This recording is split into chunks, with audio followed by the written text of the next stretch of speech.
नमस्कार दोस्तों, horror high के आज के एपिसोड में मैं श्री बागेश्वर धाम सरकार यानी कि धीरेन्द्र कृष्ण शास्त्री जी के साथ हुई एक ऐसी घटना के बारे में जिक्र करने जा रहा हूँ जिसको सुनकर आप सभी बहुत ज़्यादा हैरान हो जाएंगे। तो चलिए शुरू करते हैं। एक बार महाराज जी को पढ़ाई के लिए मथुरा जाना पड़ा। वहाँ से वापस लौटते समय भीड़ में किसी ने उनकी जेब काट ली थी।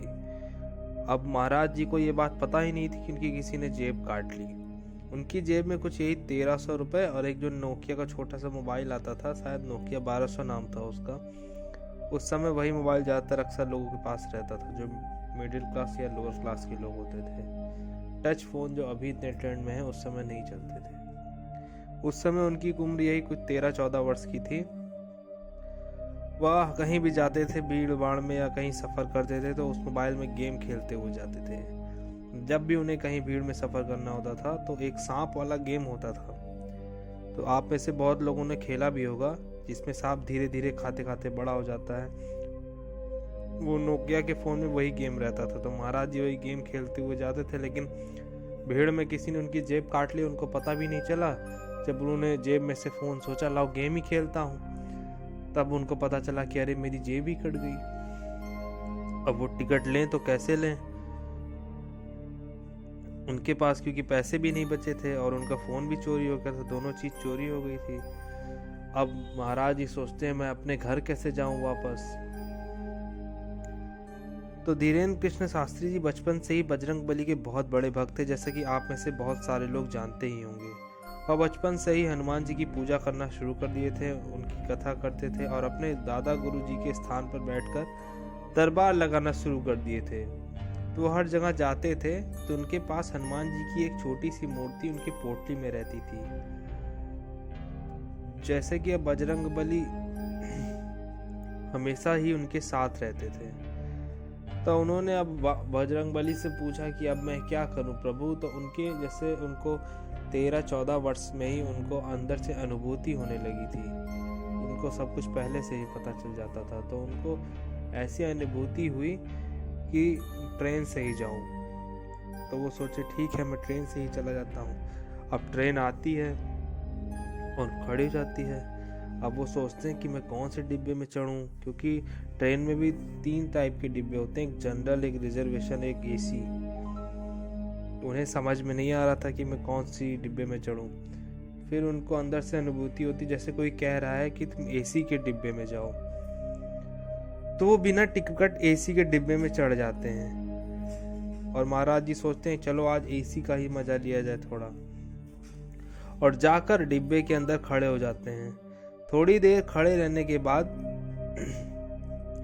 वहां पर अंदर बाहर वो आते जाते रहते हैं डिब्बे के। एक बार अंदर जाते हैं, जब उनको ज़्यादा ठंडी लगने लगती है तो डिब्बे के बाहर निकल जाते हैं। तो सारे यात्री सोचते हैं ये बालक कौन है जो बार बार अंदर आ रहा है बाहर जा रहा है। इतने में 2-3 स्टेशन बीत जाते हैं और अचानक से टीटी आ जाता है और उनसे बोलता है कि अरे बेटा तुम यहाँ कहाँ घुस गए हो, क्योंकि महाराज जी की वेशभूषा जैसे अभी रहती है तब भी वैसे ही रहती थी, एक गमछा लिए हुए, भगवा वस्त्र धारण किए हुए।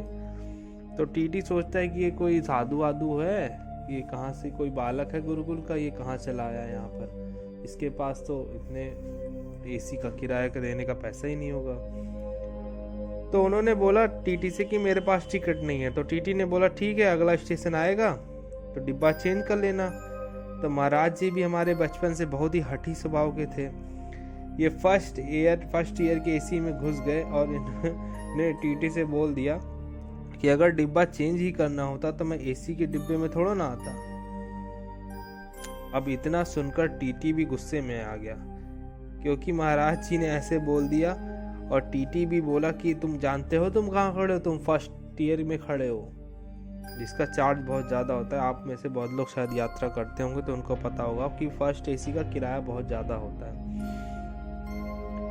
तो महाराज जी और टीटी ऐसे आपस में बात करते हैं।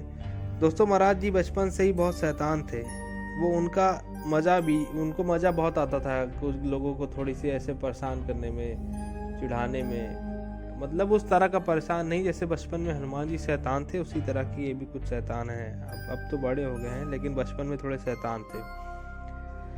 तो टीटी ने सोचा 13-14 साल का लड़का है, इसको मैं क्या ही बोलूं। तो उन्होंने वापस उल्टा उससे कहा कि महाराज जी से कहा कि आप जाके डिब्बा चेंज कर लिए। तो महाराज जी ने बोल दिया कि अगर मुझे टिकट ही लेना हो तो तुम बिना टिकट के एसी में थोड़ा ना चढ़ते। टीटी ने फिर से एक बार सलाह दी कि ठीक है, आगे ट्रेन रुकेगी तो तुम जनरल डिब्बे में चले जाना। महाराज जी बचपन में बड़े जिद्दी थे, मैंने जैसा कि बताया। उन्होंने फिर से कहा कि मुझे आप सलाह मत दीजिए, मुझे अगर जनरल में ही आना होता तो मैं एसी में ना चढ़ता। टीटी इस बात से भड़क गया और उसने बोला तब तो तुम्हें 1250 रुपये फाइन देना पड़ेगा और 6 महीने की जेल होगी।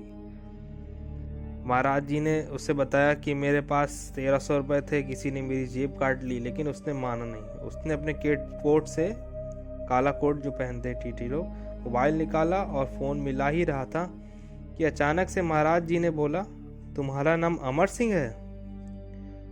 टीटी को लगा कि जो बैच लगाए होते हैं कोट पे, महाराज जी ने वहीं से नाम पढ़ लिया और वहीं से उसका नाम बोल रहे हैं। उन्होंने बोला टीटी तुम्हारा नाम अमर सिंह है? तो टीटी ने बोला हाँ है, तो क्या कर रहा हो, क्या करोगे? तो महाराज जी ने बोला तुम्हारे बाप का नाम अभिमुख सिंह है। अब टीटी से हल्का सा शॉक हो गया।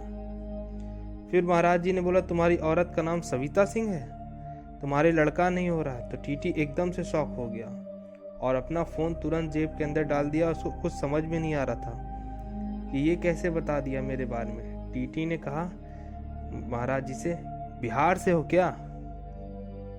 उसने सोचा कि कहीं अगल बगल का ही है क्या मेरे आसपास का, जो मेरे बारे में सब कुछ जानता है। तो महाराज जी उस समय हाई स्कूल में थे। उन्होंने अपना सर्टिफिकेट दिखाया कि मैं गंज का रहने वाला हूँ, छतरपुर मध्य प्रदेश का रहने वाला हूँ। टीटी को कुछ समझ में ही नहीं आया कि ये कैसे हो गया।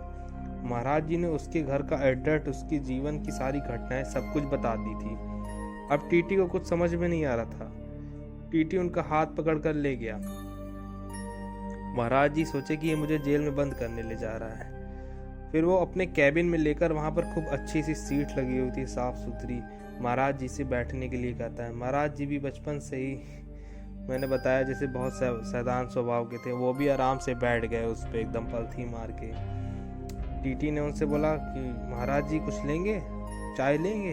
तो महाराज जी ने उससे कॉफ़ी कह दी। तो टीटी ने इनके लिए कॉफ़ी बनाई और पिलाई।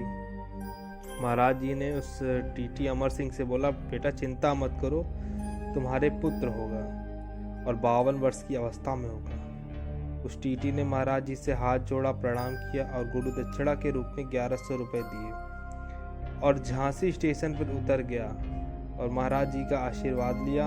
और धीरेन्द्र कृष्ण शास्त्री यानी कि महाराज जी ने आशीर्वाद दिया और बोला जाओ, बजरंगबली तुम्हारा सारा काम पूर्ण करेंगे। तब से महाराज जी से वो कई बार मिला और वो महाराज जी का आज बहुत बड़ा भक्त बन चुका है। उनके यहाँ आता रहता है, जाता रहता है, अक्सर उनसे मिलता है और उनसे यही बात बोलता है कि गुरुदेव, उस दिन की बात से आपकी तरह मुझे जो भी दिखाई देता है, मैंने किसी से भी टिकट के बारे में पूछा ही नहीं। दोस्तों, आज अमर सिंह जी के पुत्र भी है और वह 5 साल का हो चुका है। तो दोस्तों, हनुमान जी की असली शक्ति जो बागेश्वर धाम सरकार यानी धीरेन्द्र कृष्ण शास्त्री जी के ऊपर उनका हाथ है, वो सबको बिना कुछ जाने, सब उनके अंदर ऐसी दिव्य अनुभूतियाँ होती है कि वो सब कुछ बता देते हैं। उन बचपन से ही उनको दिव्य अनुभूतियाँ होना प्रारंभ हो गई थी, जिससे वह सारी चीज़ें बता देते थे लोगों के भविष्य, भूत और वर्तमान।